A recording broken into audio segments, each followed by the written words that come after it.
of the Parliamentary Conservative Party that there should be a new leader of that party and therefore a new Prime Minister. Now, I also thought it was very funny that he apparently said something like, well, I'll stay on until the fall until you guys can get a new leader. And they were like, oh, the hell you will. Well, they do have to replace him. Yeah, of course. Whoever they pick to lead the party, right, becomes the prime minister. But apparently they can get an interim guy in there, and that's the plan. Yeah, it's like, don't worry, you just focus on carrying your boxes to your car, please. The thing about it is, yeah, he should have resigned because he blew. It wasn't just the COVID parties. No. It was also protecting his political cronies from accountability for some pretty bad stuff that they had done, including like sexual harassment and things like that. So he did need to go, but I'm not going to lie, I like the guy. I'd like to see him around in some public capacity. Not prime minister. Does he change his hair once he's out of office? I like the fact that everyone's assuming he could change his hair. Maybe that's just how his hair grows. Wow. He may not have an option. Is true. Oh, okay, I need to know. All right, I'm keeping an eye on this because Brittany Griner, the WNBA star, just made it into a Russian court this morning. She's got these charges against her. She had under a gram of cannabis oil, allegedly, when she went through an airport in Moscow in February. Since then, she has been detained. She faces up to 10 years in prison if convicted, and from what I understand in Russia, and I've read this repeatedly, that only 1% of people accused of a crime actually are acquitted. Now, that's about right. President Biden, I know. So Brittany Griner's wife went on one of those talk shows yesterday, a morning talk show, and said that she was disheartened that, or the day before yesterday, I'm sorry, said that she was disheartened that she hadn't spoken with the president. Yesterday we were reporting that Brittany Griner herself had written a letter to the Biden administration saying, hey, please, I know you got a lot on your plate, but please don't forget about me and the other detainees here in Russia. Yesterday, President Biden and Vice President Harris got in touch with Brittany Griner's wife. And Brittany Griner's wife this morning is saying that she felt optimistic after the conversation. I don't know what that means. I don't know. Now, let's see. She can't be acquitted. No? She can't. Let me qualify that. If she, in fact, did have a cannabis vape culture, she can't be acquitted because she's guilty of that crime. Is the punishment insanely too harsh? Yes. 10 years. Could there have been prosecutorial discretion to not charge her in the first place? Yes. Should they immediately, even before they convict her, should they already have worked out some way to exchange her in some whatever? Yes. I'm not one of these like, oh, she knew the risk. No. This is totally bogus, but technically, you can't acquit her. If that's your law, and clearly she had it, if that's true, how do you acquit her? And the problem is over there, nobody's interested in doing the right thing. So this is the technical thing that will happen instead of the right thing that should happen for her.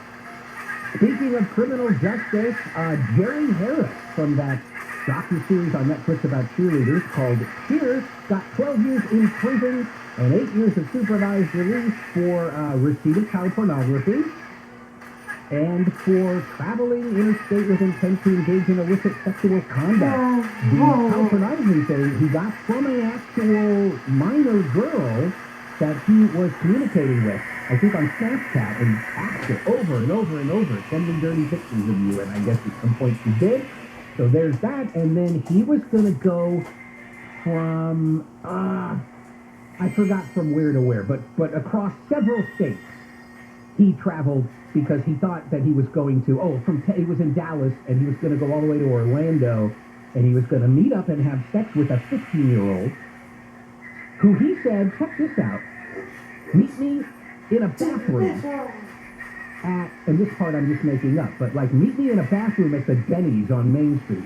Some public bathroom he asked her to meet him in to have sex. He's going to have a difficult time. Nicki Minaj's husband will have to spend some more time at their house because he has been sentenced to probation, home detention, for failing to register as a sex offender. He was also ordered to pay $55,000 as part of his probation here in L.A. Now, more than 2 decades before he married Nicki Minaj, he was convicted of attempted rape in New York in 1995. At that time, it was an incident with a then 16-year-old girl in September of 1994. He served 4.5 years in prison, and under condition of his conviction, he has to register as a sex offender whenever he moves, but he didn't do that when they ended up here in L.A. So that's why Kenneth said he's in trouble. Yeah, it's probation, and then he'll wear the ankle thing for a while. I wonder how many houses they have. And that's not a joke. Oh. I guarantee you they Oh. have more than one house. So he's going to have equipment. He's going to have equipment all over the place. Yeah. Yeah. Oh, no. This is a crazy story. Well, a guy driving a truck hit a kid on a bicycle. So it's already not a fun story. This happened in Panorama City. But then he gets out of his truck. He flashes a badge at the kid, says that he's a police officer. Get in the truck. The kid gets in the truck. There's another guy in the truck. Thank goodness witnesses saw this happen, followed the truck, called the police. They pulled them over, and there you go. Now, so are we assuming he hit the kid on purpose That's for the purpose of abducting exactly him? what I was going to ask. Was this just a, oh my God, I hit a kid and now I better, but who carries a badge around just in case they hit a kid on a bike? No. You don't. Having the badge when you're not really a cop and identifying yourself as a cop, so it makes me think it was intent. He saw the kid on the bike. Maybe they were out looking for a child to abduct, and just witnesses, good citizens, prevented anything worse from happening. And now you have to wonder, just like the last line of the story said, if there's anyone who may have been victimized by this guy. Right. Do you Well, really I have think a lot this of is his first information on it. time? I mean, that's terrifying. No, and he has apparently a possible accomplice as well. All right, let's get some news from Jennifer Jones-Lee, and then we'll talk to Alex Stone about the latest in the aftermath of the Highland Park, Illinois 4th of July parade shooting. This is KFI AM 640 live everywhere on the iHeart app. You can listen to KFI everywhere, like you haven't noticed. KFI. The KOST HD2, Los Angeles, Orange County. live everywhere on the iHeart Radio app. Talking to the father. I'm Jennifer Jones-Lee, live from the KFI 24-hour newsroom. Police say the dad of the Highland Park parade shooter might face a criminal investigation for helping his son get a gun license.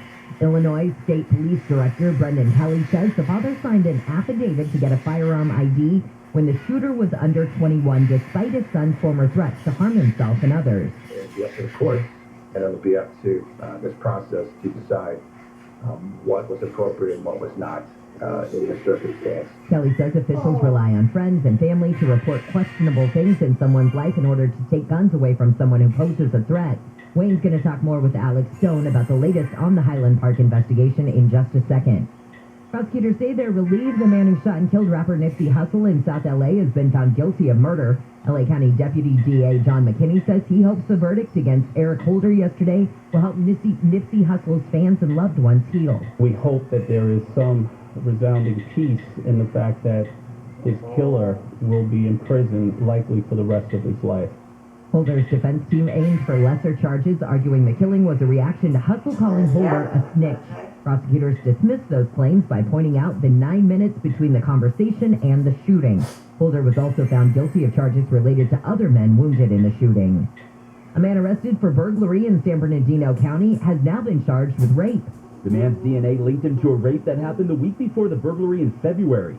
San Bernardino police spokesman Equino Thomas says the man broke into a woman's home through a kitchen window. He found the victim sleeping in her bed, and at that particular time is when he proceeded to sexually assault her. Thomas says investigators think the man may have preyed on other women. Police say the man was caught on video staring at a couple while they slept in the initial burglary he was arrested for. Blake Trolley, KFI News. Organizers of the Recall George Gascon campaign say they have gathered 717,000 signatures. A rental truck delivered the signatures in dozens of sealed boxes yesterday afternoon to the LA County Registrar's office. The registrar will have 30 working days to count the petitions. If they ultimately deem that it's qualified, this will move to a recall probably in either November or early next year. Organizer Tim Lineberger says they need 566,000 valid signatures for the recall to make the ballot. It was a violent three-day weekend in LA County. The LAPD says it handled 35 gun-related crimes from Friday night through Monday night, including 2 homicides. That's down from 42 gun crimes in 2021. LA County Sheriff Villanueva says his detectives responded to 5 homicides. Comparing year to year, I think we had less this year than last year. Because last year we were in the peak of the 94% increase. This year we had a definite drop, 32% drop in homicides. In downtown LA, Steve Gregory, KFI News. This is brought to you by American Vision Windows. Police in Pasadena are investigating a fatal stabbing of an 82-year-old man. Officials say medics tried and failed to save the man yesterday afternoon. They say they followed a person of interest to a Target on East Colorado Boulevard. They cleared out the store and arrested someone. They say they're searching for 2 more people involved. Police have reportedly gone to the home where the stabbing happened a number of times. A rapper who boasted in a YouTube music video that he used COVID unemployment benefits fraud money to get rich has agreed to plead guilty to federal fraud and firearms charges. Prosecutors say Bontrell Baines, a.k.a. Nuke Bizzle, stole more than $704,000 in COVID benefits. He's expected to enter his guilty plea in U.S. District Court in L.A. Let's get a look at your drive in just a second, but SoCal weather from KFI is sunny and warmer today with highs from the low 70s at the beaches. Looks like we'll be in the upper 70s to low 80s for Metro LA and OC, and we'll be in the low to mid 90s for the valleys and the IE, just warming it up as we head into the weekend when highs inland should be around 100. Taking a look at your KFI financial report right now, the Dow is up 202, S&P is up 32, and the NASDAQ is up 130. Let's get a look at your drive. VKFI in the sky. Jeff Baugh now is checking out your drive on the 10. We sure are. Good morning. Boy, I hope you're leaving on time or maybe even a little early. All the freeways are kind of busy, but some problems now. First, leaving downtown Los Angeles, westbound Santa Monica Freeway, descending Vermont. 2 right lanes to the main line, 1 of the collect lanes blocked. There was a car fire, it's out, but boy, the backup still remains. Even the South 110 to the west Santa Monica, well, that's real slow. And the west end itself coming out of East LA. Now, even once you get past Vermont, it's going to be the normal, if you will, morning slow crawl out towards West LA, but at least all lanes are open now. If you're going towards Goleta, Santa Barbara, we're getting word of a terrible problem. North 101 around Winchester, all lanes are shut down there as well. Maybe only the right shoulder is open. There's no alternates except maybe, well, a surfboard, but that's about it. And to Corona, problems continue here. Eastbound 91 before Pierce, again, all lanes are open. Fatal crash investigation backed up to the 15. Even spectators slowing on the westbound side. For the eastbound alternatives, the big picture, E60, the 10, the 210, all good. 57 out to the 15. Tough morning. Jeff Baugh, KFI in the sky. I just love me a summer vacation, or staycation, or playcation. I can do all 3 right here in Morongo. Now your top reasons to visit Morongo. Cool down at the hottest pool party under the stars. DJs, drink specials. It's Flamingo Fridays at Oasis Pool. Number 2. Get a poppin' popcorn maker when you earn 500 points on your reward card, the 11th or 12th. And the number 1 reason. Morris Day Live, Saturday, July 9th. Get your tickets now. Morongo. Good times. Every search you make, every click you take, they'll be watching you. Are you tired of being tracked online? There's a simple solution. DuckDuckGo. It's an all-in-one privacy app with a built-in private search engine, web browser, one-click data clearing, email protection, and more, all for free. Download the app today and get the most comprehensive privacy protection with the push of a button. DuckDuckGo. Privacy simplified. A clean energy future. This is not the stuff of legends. This is the stuff of everyday Southern Californians. Because thanks to programs and rebates from SCE, we all have the power to create a clean energy California. Visit SCE.com/cleanenergy to learn more. This is Jacob Emrani. If you've been in an accident, call 844-24-JACOB. KFI.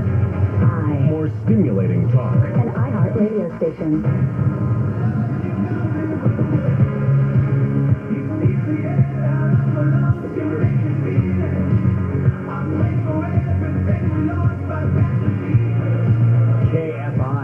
640 live everywhere on the iHeart app. Good morning. It's the Bill Handel Show. Bill on vacation, back on Monday. Now, here's what we have planned for you. Alex Stone is going to join us in a minute, ABC News correspondent. He's in Highland Park, Illinois, and he's got the latest on the developments there. And then Brad Garrett, ABC News crime and terrorism analyst, is going to be here to talk specifically about the world of online communities that are influencing these young guys to turn into real-world shooters. And I think if we have time, we can also get in with him the issue of whether or not his parents, killer's parents, have any liability for what happened. And I hope this really entices you, a very super special announcement when I bring Brad on the show. But we'll have Alex Stone first. And in the meantime, a couple of stories that we're following for you here at KFI. Prime Minister Boris Johnson of the UK has resigned under unrelenting pressure, and the resignations of over 50 members of his government, all of them resigning because they didn't like him being Prime Minister anymore. And today, supposedly, former Minneapolis police officer Derek Chauvin is going to get his sentence in his federal conviction. Of course, he already got the sentence in the state murder case, and he's going to serve them concurrently, so this is maybe not going to add, as a matter of function, any more time to his sentence. All right, while we're waiting for Alex, we were talking earlier during Handle on the News about this report that came out from a research institute in Texas, the Advanced Law Enforcement Response Team, and it's at Texas State. And they got all the information about the Uvalde shooting. Sorry, Wayne, to interrupt really fast, but we just got word from Moscow that Brittany Griner, the US WNBA star, has pleaded guilty to drug possession and smuggling charges. Well, I wonder if they're just going to sentence her right now, or they're going to prolong the thing and send her back to wait in a cell for a separate hearing. Keep us attuned. There is some likelihood that she'll be sentenced right away. Yeah, I will, So as soon as I learn something. All right, good. And we have Alex Stone now. Alex, good morning. What's the latest from Highland Park? Well, hey there, Wayne. So a lot of new details coming in. That now we know that the shooter went about 2 hours north of here up to Madison, driving. He could have gone to Wisconsin and gone about 20 minutes up the road, but went all the way to Madison, which is about an hour and a half, 2 hours away. And they don't really know why. When he got there, they now know from him that he considered carrying out another mass shooting after this one, that essentially he got up there and stumbled upon another 4th of July event that was going on. He had a rifle, he had ammo, about 60 rounds with him, and that he came very close to doing it, but they don't know why he didn't. And their belief, and it's only a theory right now, but their belief is that he would have been too spur of the moment. He had done all the reconnaissance and the surveillance here at this scene in Highland Park, and that had he done that one, that it potentially would have been too risky, and he didn't do it. But for whatever reason, he abandoned that. He left his cell phone up there, ditching his phone, and then came back here and was caught only about 15 minutes away. But the why, they don't really know. The other thing is today that we have spoken exclusively to his father, and his dad is saying, don't blame them, that they had no idea that all of the online neo-fascist, angry stuff that his son was posting, that was an act. He says he has good morals, that the mental issues that he had when they called 911 about a suicide attempt, and about later in the year in 2019 saying that he would kill everybody and having his knives taken away, that was all child outbursts and nothing more than that. He says nobody knows them, that people are blaming them, but nobody knows them, that they are good parents. He says blame the community, that the community needs to figure out how to stop mass shootings, but their family is a good family, and they asked her son, what are you doing for the 4th of July? He said, no, not doing anything. That they had a pretty good handle on him, and that they don't know what this is, but he's essentially saying, don't blame them.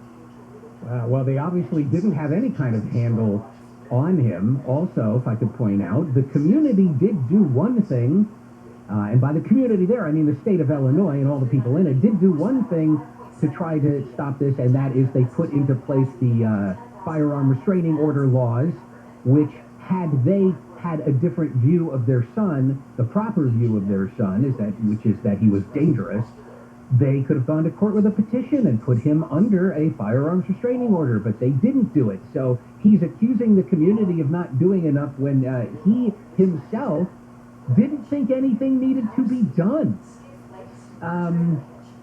All right, fine.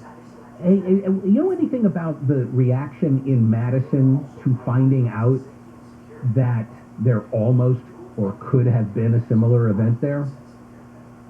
Yeah, the police chief up there saying that, one, their hearts go out to everybody here, but that they're shocked to learn that they had no idea he was there, and that just barely, people up there know they just averted being similar to this, could have been even worse than this, and that while the hell was unfolding on this main street that I'm looking at right now, still frozen, the bunting up where the bodies were, the blood is now there, they've covered that up with blankets, but the little American flags are here, the crime scene tape, an FBI van, they're processing all of this.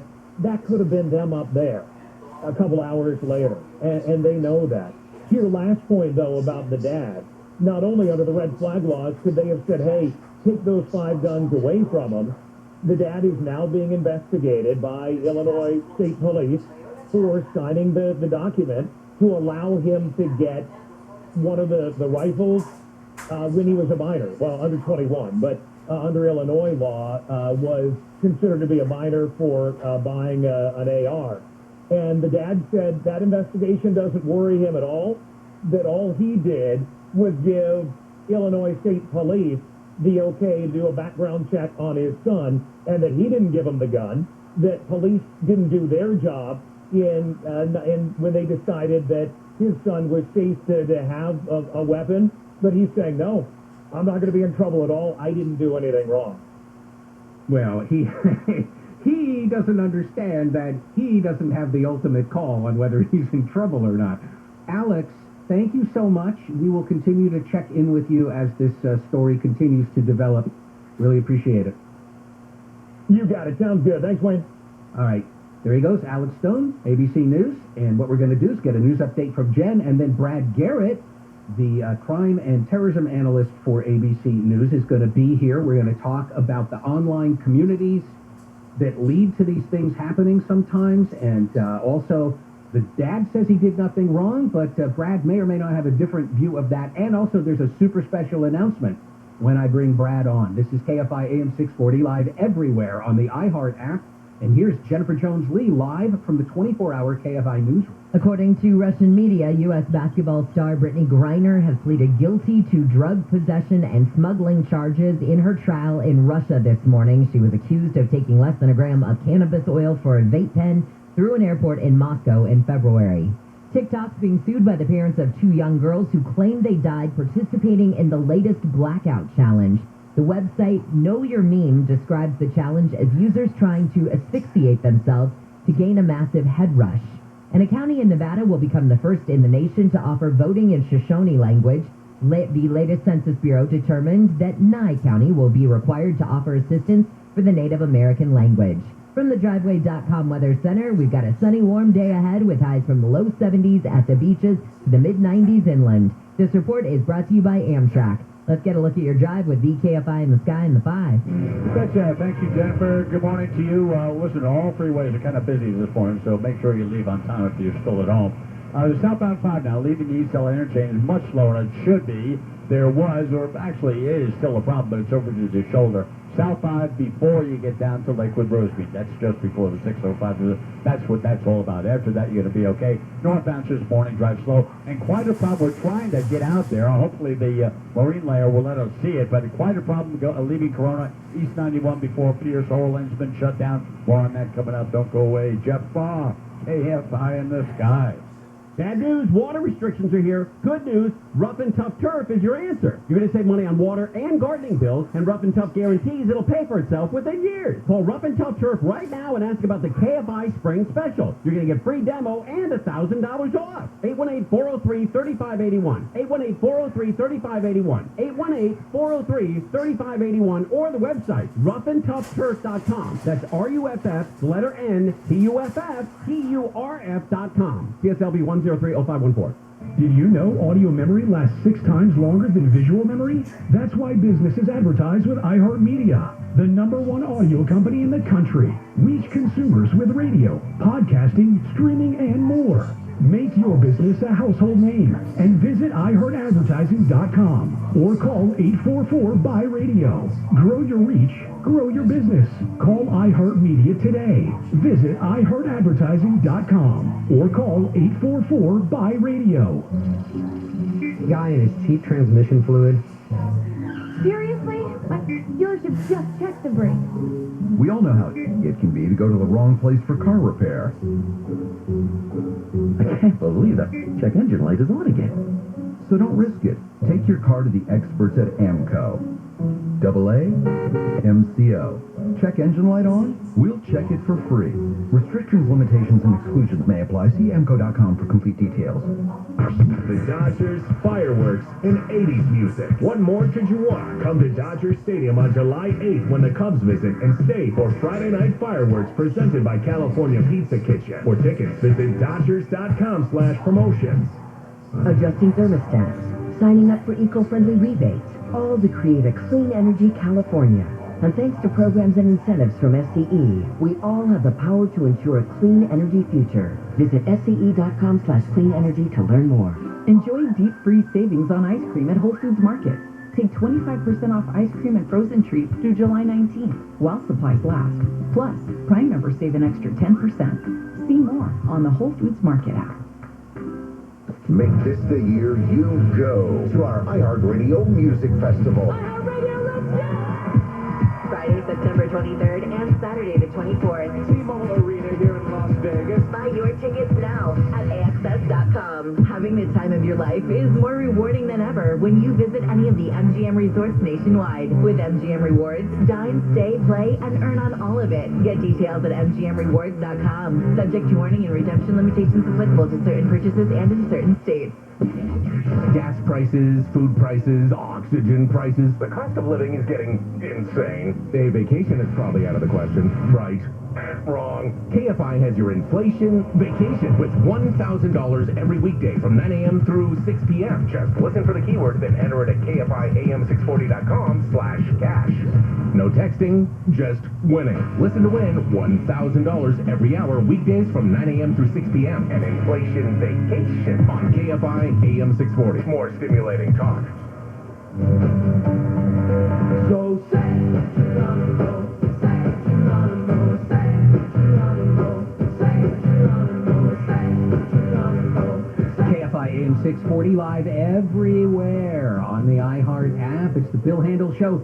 Bill back from his vacation on Monday, and right now I want to bring on ABC News crime terrorism analyst Brad Garrett, former FBI agent, and a new resume item for you, Brad.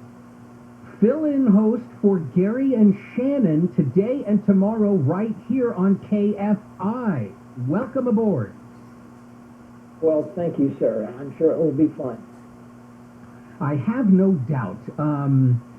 Do you want to give us, you don't have to, you want to give us 30 seconds on what you're going to be talking about on that show? Well, obviously, I'm going to focus a fair amount on Highland Park, because there are so many tentacles to that case, from the parents to previous interactions with with the police threatening to kill his family. Could he have been stopped? The answer is maybe. But a lot of places to go with that story. All right, great. So what we can do here is get a little preview of some of your thoughts on this. Where do you want to start? Do you want to start with the world of online communities that are turning out some of these shooters, or do you want to start with whether the parents have any liability here? Let's start with the online aspect. And I have to be very careful here. They have kids that play video games, probably too much, many of them. Some of them violent video games. They don't seem to have any behavior problems with that. They don't harm other people. But this narrow window of, for lack of better terms, of tend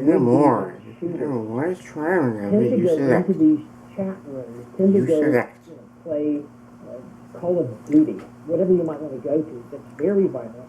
They start talking in chat rooms about, isn't it cool, you scored X, I scored Y.